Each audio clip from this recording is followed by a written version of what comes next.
Marcus Thompson had always been a simple man with simple pleasures.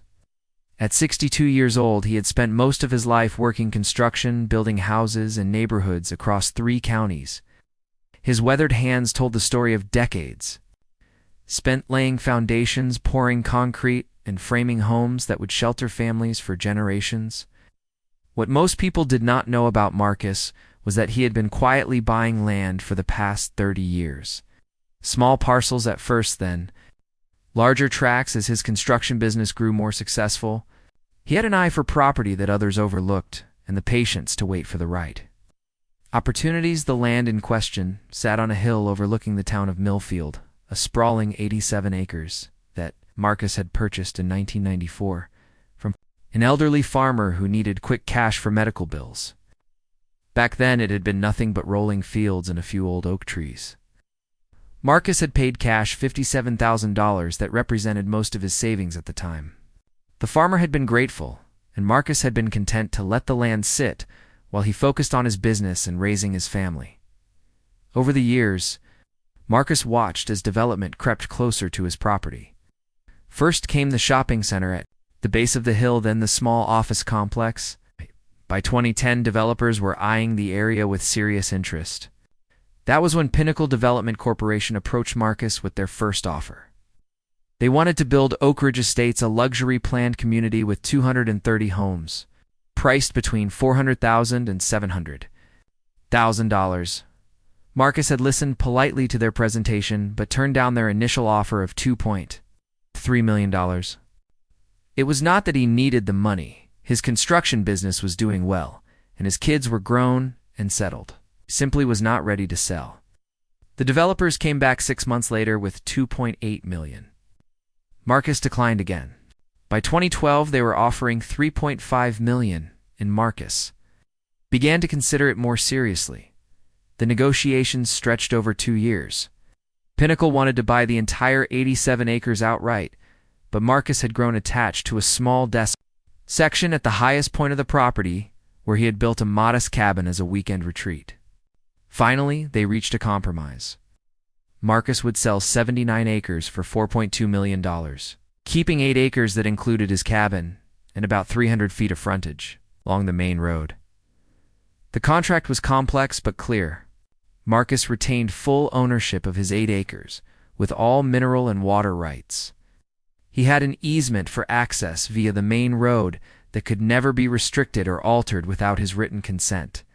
Most importantly, the contract explicitly stated that any homeowners association formed for the development could not extend its authority over Marcus' property or restrict his use of his land in any way.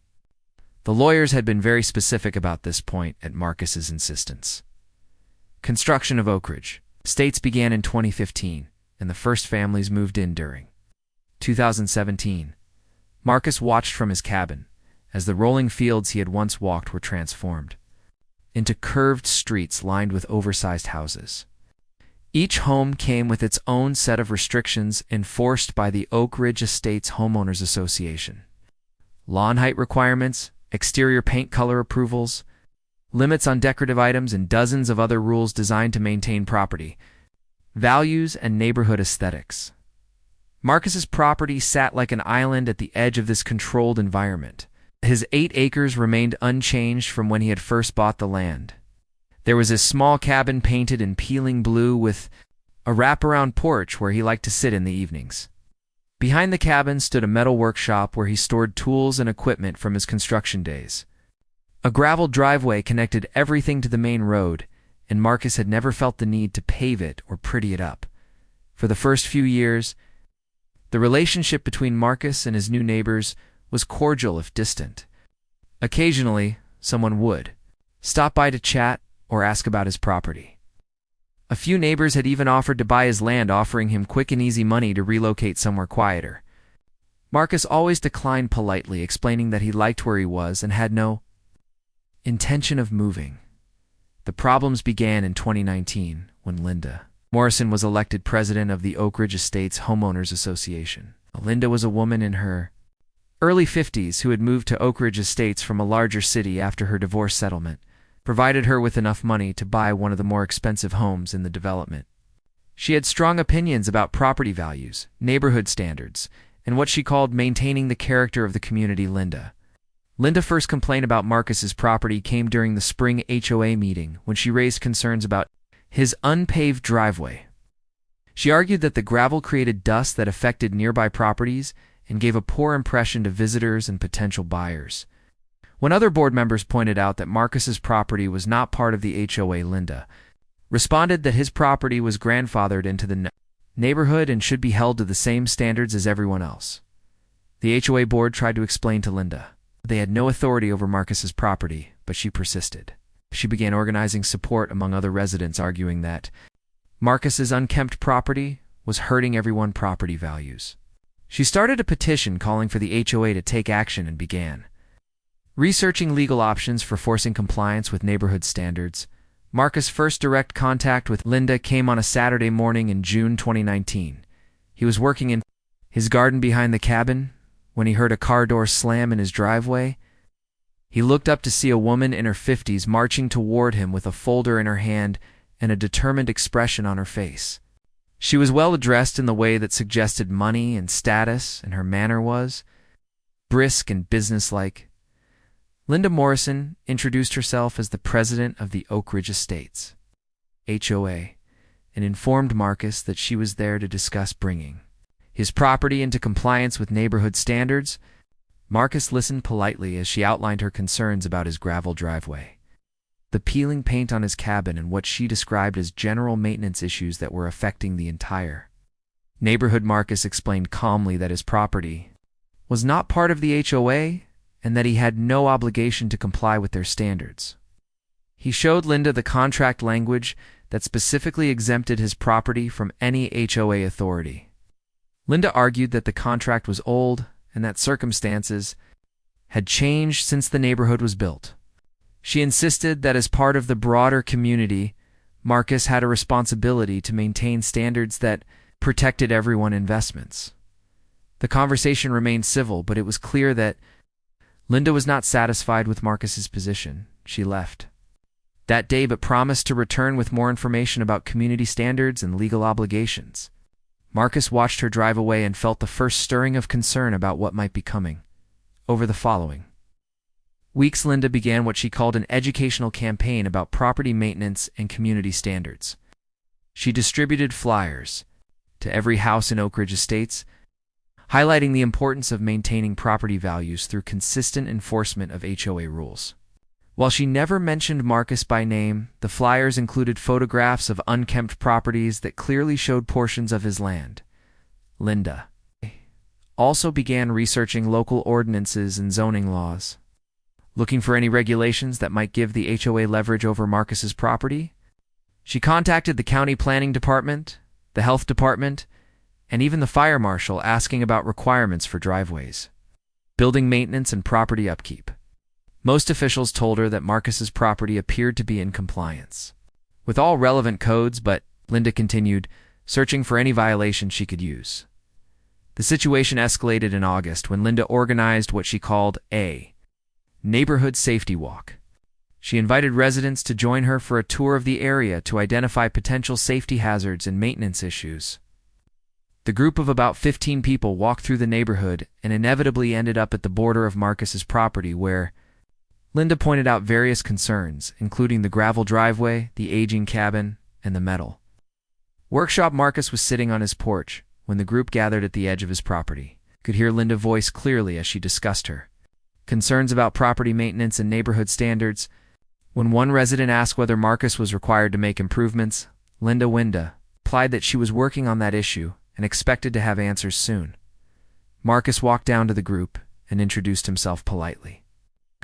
He explained once again that his property was not part of the HOA and that he maintained his land according to county codes and his own preferences. Most of the residents seemed satisfied with this explanation, but Linda continued to press her point about community standards and shared responsibility. The conversation grew tense when Linda suggested that Marcus's property was grandfathered into the neighborhood and should be subject to the same rules as everyone else. Marcus firmly corrected her, explaining that his property was not grandfathered, but rather specifically exempted from HOA authority by contract. He offered to show the contract to anyone who was interested, but Linda dismissed this as irrelevant, given what she called the changed circumstances of the neighborhood. As autumn arrived, Linda's efforts to pressure Marcus intensified. She began filing complaints with various county departments claiming violations of building codes, health regulations, and zoning requirements. Each complaint triggered an inspection visit that found no actual violations but created hassle and paperwork for Marcus. The county officials began to recognize Linda's name and voice when she called with new complaints about the same property. Linda also started what she called a documentation project, taking photographs of Marcus's property from the public road and keeping detailed records of what she considered maintenance issues. She created a file that she planned to present to county officials or possibly use in legal proceedings. The file included photos of the unpaved driveway, the peeling paint on the cabin, and various tools and equipment visible on the property. In October, Linda attended a county planning meeting where she spoke during the public comment period about the need for stronger enforcement of property maintenance standards. She described Marcus's property without naming him directly and argued that one poorly maintained property could affect an entire neighborhood. The planning commissioners listened politely but took no action since no actual code violations had been identified. Marcus learned about Linda's speech from a friend who attended county meetings regularly. He realized that Linda was becoming increasingly aggressive in her efforts to force him to comply with HOA standards or sell his property. He began to document her activities, including the repeated complaints to county departments and her public statements about his property. The winter of 2019 brought a temporary lull in Linda's campaign, but she used the time to research legal strategies for dealing with what she called non-compliant properties and planned communities.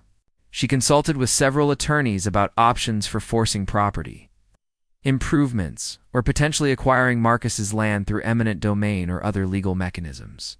Linda also worked to build support among Oak Ridge Estates residents by continuing to emphasize how Marcus's property allegedly affected everyone's property values. She organized informal coffee meetings where residents could voice their concerns and began collecting signatures on petitions calling for action against properties that did not meet HOA standards. When spring arrived in 2020, Linda resumed her active campaign against Marcus's property.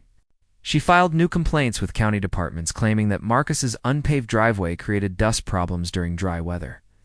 She also complained about the metal workshop, claiming it was an unauthorized commercial structure in a residential area. Each complaint required county officials to visit Marcus's property and conduct inspections.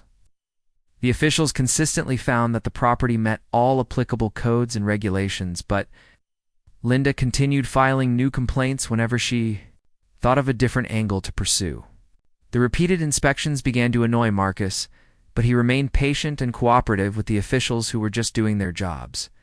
In June 2020, Linda organized what she called a community improvement initiative, where volunteers would offer to help neighbors with property maintenance projects. The initiative was ostensibly open to all residents, but it was clear that the primary target was Marcus's property. Linda sent him a letter explaining the initiative and offering free labor to help with painting, paving, and general cleanup. Marcus declined the offer politely, but Linda persisted. She began showing up at his property, uninvited, offering specific suggestions for improvements and explaining how these changes would benefit the entire neighborhood. Marcus remained polite but firm in declining her assistance and explaining that he was satisfied with his property as it was. The turning point came in August 2020, when Linda decided to take more direct action. She had grown frustrated with the lack of response from county officials and the inability of the HOA to exercise authority over Marcus's property.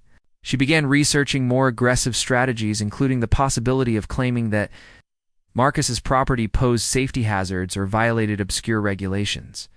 Linda also started recruiting allies among newer residents who had not been present during the original development negotiations. She held informal meetings where she presented her version of the situation, emphasizing how Marcus's non-compliance with neighborhood standards was hurting property values and community cohesion. She was careful not to make any false statements, but she presented information in a way that made Marcus seem unreasonable and selfish. By September 2020, Linda had convinced a core group of about 20 residents to support more aggressive action against Marcus's property. This group began attending HOA meetings regularly and voting to authorize various measures, including hiring an attorney, to research legal options for dealing with non-compliant properties in the neighborhood. Marcus remained largely unaware of the growing organized opposition to his presence in the neighborhood. He continued his quiet life at the cabin, focusing on his hobbies and enjoying his retirement from the construction business. Occasionally, he would notice cars driving slowly past his property or people taking photographs from the road. But he assumed they were simply curious about the older property in the midst of the new development. The situation came to a head in November 2020, when Linda decided that Marcus's metal workshop violated county zoning regulations. She filed a complaint claiming that the workshop was being used for commercial purposes in a residential area and demanded immediate action to force its removal or modification. The county zoning inspector who visited Marcus's property found no evidence of commercial activity and determined that the workshop was a permitted accessory structure on residential property. The inspector explained to Linda that property owners were allowed to have workshops and storage buildings for personal use and that no violations existed. Linda was not satisfied with this response and demanded to speak with the inspector's supervisor. She argued that the workshop was too large for personal use and must be commercial in nature. When the supervisor reviewed the case and reached the same conclusion as the inspector, Linda demanded to speak with the county planning director. The planning director finally agreed to meet with Linda to discuss her ongoing complaints about Marcus's property. During the meeting, Linda presented her file of photographs and documentation, arguing that the property was not being properly maintained and posed various safety and aesthetic concerns for the neighborhood. The planning director reviewed Linda's materials and explained once again that all inspections had found the property to be in compliance with county codes. He also explained that zoning regulations were not intended to enforce aesthetic standards or HOA requirements, but rather to ensure basic safety and appropriate land use. Linda left the meeting frustrated and angry. She felt that county officials were not taking her concerns seriously and were allowing Marcus to flout community standards without consequence. She began researching state regulations and federal agencies that might have jurisdiction over property maintenance and zoning issues. As 2020 drew to a close, Linda's campaign against Marcus had reached an impasse. County officials had consistently found no violations of applicable regulations, and the HOA had no legal authority over his property. Linda began to consider more drastic measures, including the possibility of organizing a boycott of local businesses. That served Marcus or filing nuisance lawsuits that would force him to defend his right to use his property. The winter of 2020-2021 brought heavy snows that made Linda periodic surveillance of Marcus's property more difficult. She used the time to consult with attorneys about legal strategies for forcing property improvements or challenging the original contract that exempted Marcus land from HOA authority. Most attorneys Linda consulted told her that the contract appeared to be valid and enforceable, and that the HOA had no grounds for legal action against Marcus. However, one attorney suggested that if Marcus's property could be shown to pose genuine safety hazards or violate specific regulations, there might be options for forcing compliance or even acquisition of the property. Linda seized on this possibility and began researching safety regulations that might apply to Marcus's property. She studied building codes, fire safety requirements, environmental regulations, and any other standards that might give her leverage. She also began taking more detailed photographs and measurements of Marcus's property, looking for any possible violations. When spring returned in 2021, Linda resumed her active campaign with renewed energy. She filed complaints about Marcus's gravel driveway, claiming it created erosion problems that affected neighboring properties. She complained about the age of his cabin, claiming it might not meet current building codes. She even complained about the trees on his property, claiming they posed a fire hazard to the surrounding neighborhood. Each complaint triggered another inspection visit, but county officials were becoming increasingly frustrated with Linda's repeated filings about the same property. Inspectors consistently found no violations and began to document the frivolous nature of the complaints. However, Linda persisted, undeterred by the lack of success. Marcus began to realize that Linda's campaign was becoming more serious and organized. He started keeping detailed records of her complaints and the resulting inspections. He also began consulting with his own attorney about options for stopping what appeared to be harassment disguised as legitimate concerns about code compliance. In May 2021, Linda decided to escalate her campaign by involving state agencies. She filed complaints with the State Environmental Protection Agency, claiming that Marcus's unpaved driveway was causing water pollution through sediment runoff. She also contacted the state fire marshal, claiming that the metal workshop posed fire hazards that could spread to neighboring properties. Both agencies conducted their own investigations and found no violations of state regulations. The environmental agency determined that normal erosion from a gravel driveway on Marcus's property was well within acceptable limits and posed no threat to water quality. The fire marshal found that the metal workshop met all applicable fire safety requirements and posed no unusual hazard to surrounding properties. Linda was becoming increasingly desperate, and her behavior was growing more erratic. She began driving past Marcus's property multiple times each day, taking photographs and looking for any changes that might provide grounds for new complaints. She also began approaching Marcus directly whenever she saw him outside, demanding to know what activities he was conducting on his property. Marcus tried to remain patient with Linda, but her constant surveillance and confrontational behavior were becoming genuinely annoying. He asked her politely to stop coming onto his property and to limit her interactions to necessary communications about neighborhood issues. Linda ignored these requests and continued her aggressive monitoring of his activities. The situation escalated dramatically in July 2021, when Linda convinced herself that Marcus was operating some kind of business from his property. She had observed delivery trucks occasionally visiting the property and assumed this meant commercial activity was taking place. In reality, the deliveries were simply personal purchases, including groceries, building supplies for hobby projects, and equipment for maintaining his property. Linda filed a complaint with the county zoning department, claiming that Marcus was operating an unlicensed business in violation of residential zoning requirements. She demanded immediate investigation and enforcement action to stop the alleged commercial activity. She also filed a complaint with the state tax department, claiming that Marcus was evading business taxes on his unreported commercial activities. The resulting investigations found no evidence of business activity on Marcus's property. The zoning inspector determined that all deliveries were for personal use and that no commercial activities were taking place. The tax investigation reached the same conclusion after reviewing Marcus's financial records and conducting interviews with the delivery companies. Linda's response to these findings was to claim that Marcus was somehow concealing his business activities and that more thorough investigations were needed. She demanded surveillance of the property and detailed audits of all financial transactions. When officials explained that such measures were not justified by the evidence, Linda accused them of incompetence and possible corruption by August 2021.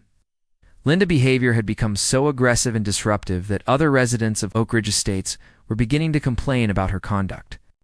Several neighbors approached HOA board members expressing concern about Linda's obsession with Marcus's property and her increasingly confrontational behavior toward county officials and other residents. The HOA board scheduled a special meeting to discuss Linda's conduct as HOA president. Several residents attended to voice their concerns about her behavior and its impact on the neighborhood reputation. Some residents pointed out that Linda's constant complaints and confrontations were creating more negative attention for Oak Ridge Estates than Marcus's quiet presence on his property ever had. During the meeting, Linda defended her actions as necessary to protect property values and maintain community standards.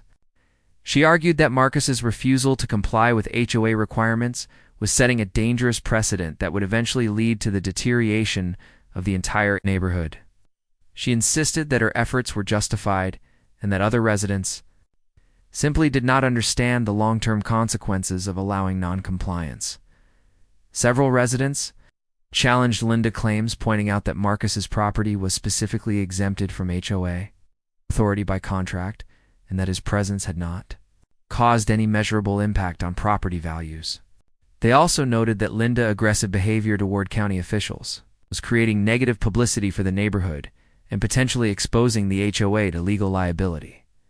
The debate grew heated as Linda accused other residents of being naive about property values and community standards. She claimed that Marcus was taking advantage of their tolerance, and that his noncompliance would eventually attract other property owners who wanted to avoid HOA requirements. She argued that decisive action was needed to prevent the neighborhood from deteriorating into chaos. Other residents pointed out that Marcus had been a good neighbor who kept to himself and maintained his property according to legal requirements. They noted that his presence predated the HOA and that he had every right to use his property as he saw fit within the bounds of county regulations. They also expressed concern about the cost of Linda's legal research and the potential liability created by her aggressive complaints. The meeting ended without resolution, but it was clear that Linda's support among other residents was eroding. Many neighbors were becoming uncomfortable with her obsessive focus on Marcus's property and her confrontational approach to resolving the situation. The HOA board scheduled another meeting for the following month to continue the discussion and consider possible changes in leadership. Linda left the meeting angry and frustrated. She felt that other residents were being manipulated by Marcus or were simply too short-sighted to understand the threat his noncompliance posed to their investments. She decided that if the HOA would not support her efforts, she would have to take more direct action to protect the neighborhood. Over the following weeks, Linda began researching federal agencies and regulations that might apply to Marcus's property. She contacted the Environmental Protection Agency, claiming that his unpaved driveway violated water quality standards. She contacted the Department of Agriculture, claiming that his property contained invasive plant species. She even contacted the Federal Aviation Administration, claiming that trees on his property posed hazards to aircraft operations. Each federal complaint triggered its own investigation process, but the results were the same as with county and state agencies. No violations were found, and the complaints were dismissed as unfounded. However, the investigations created additional paperwork and inconvenience for Marcus, who had to cooperate with federal inspectors and provide documentation about his property and activities. Marcus's attorney advised him that Linda's behavior was crossing the line from legitimate complaints to harassment and suggested that legal action might be necessary to stop her campaign. The attorney pointed out that Linda was filing frivolous complaints with multiple agencies and making false claims about commercial activities on Marcus's property. In September 2021, Marcus decided to take action to protect himself from Linda escalating harassment. His attorney sent Linda a cease and desist letter demanding that she stop filing frivolous complaints, making false claims about commercial activities on his property, and engaging in surveillance and confrontational behavior.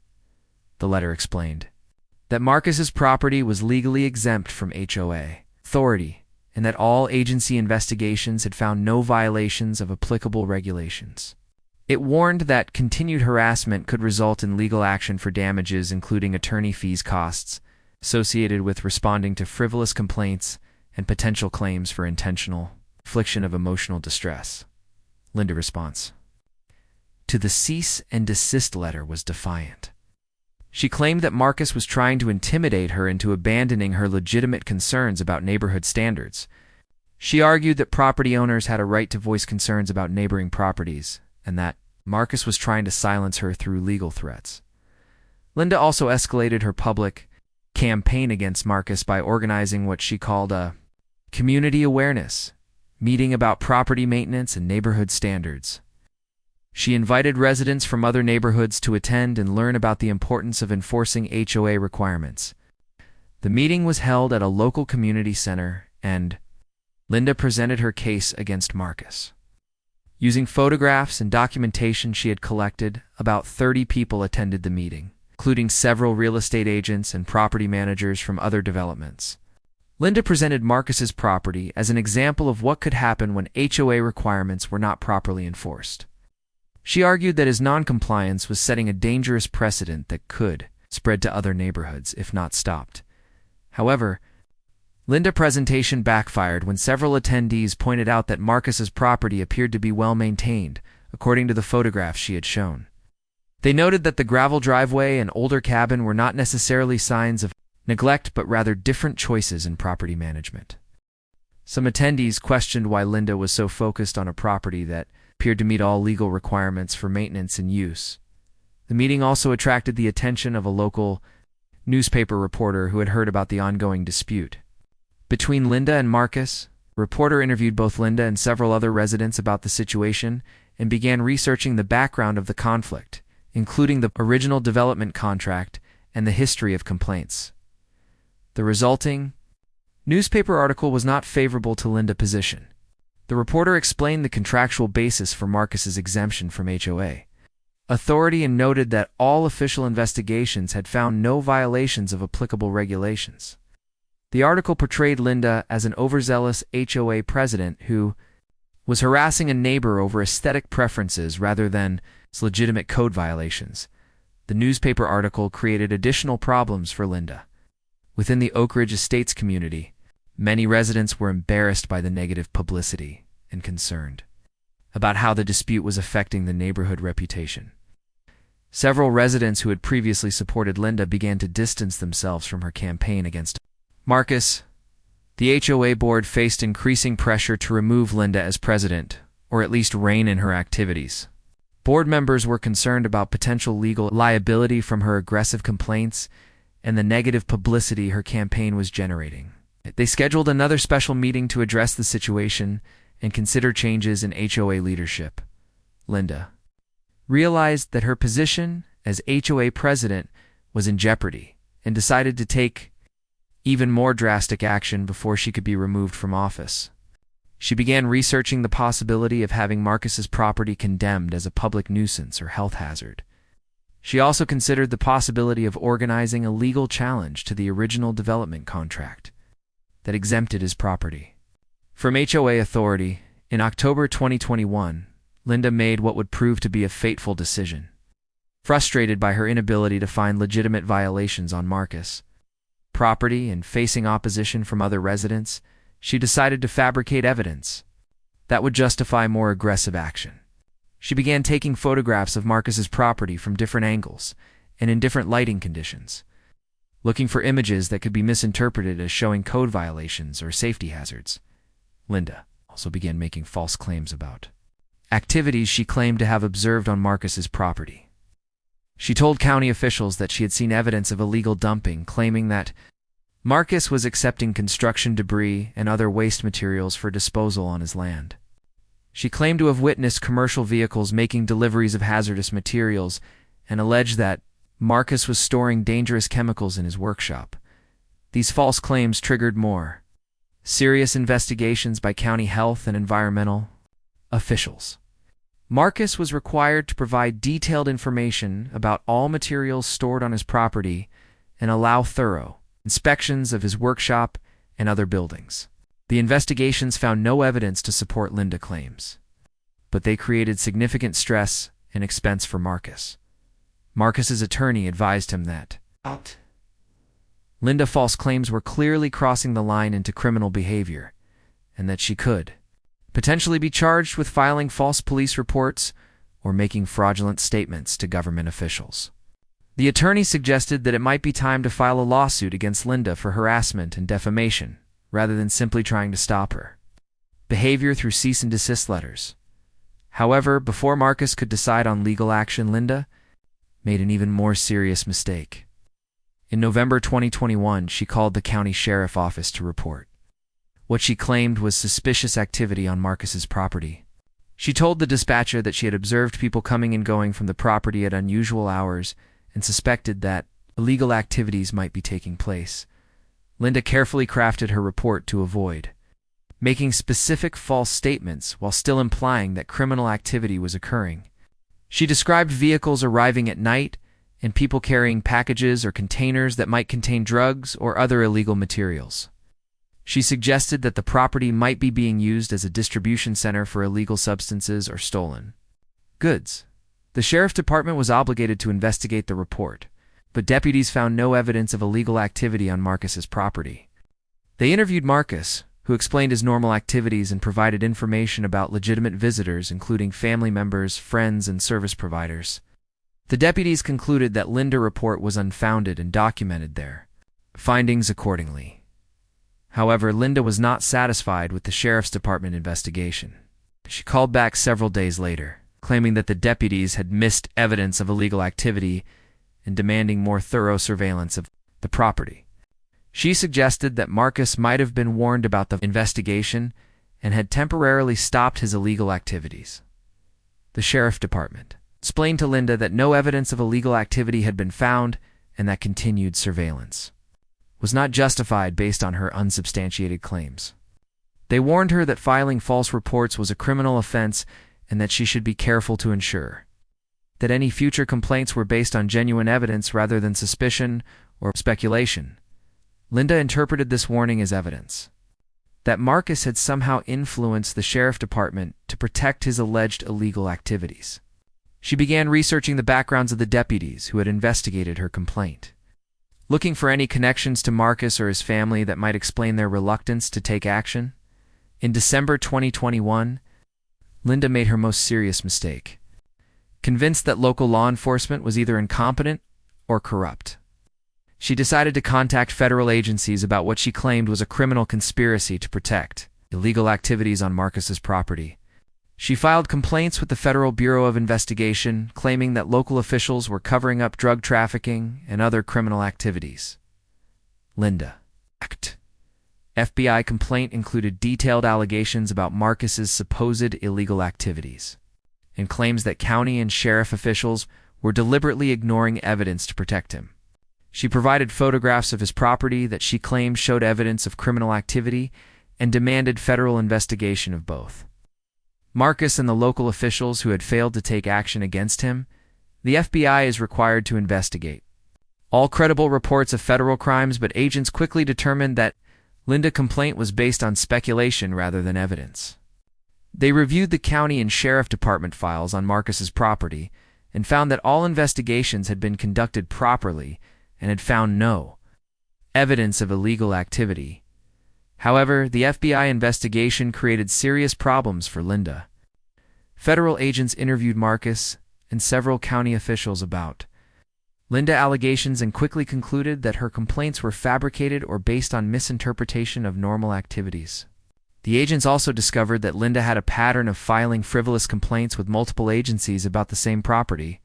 The FBI agents warned Linda that filing false reports to federal agencies was a serious crime that could result in federal charges and significant prison time.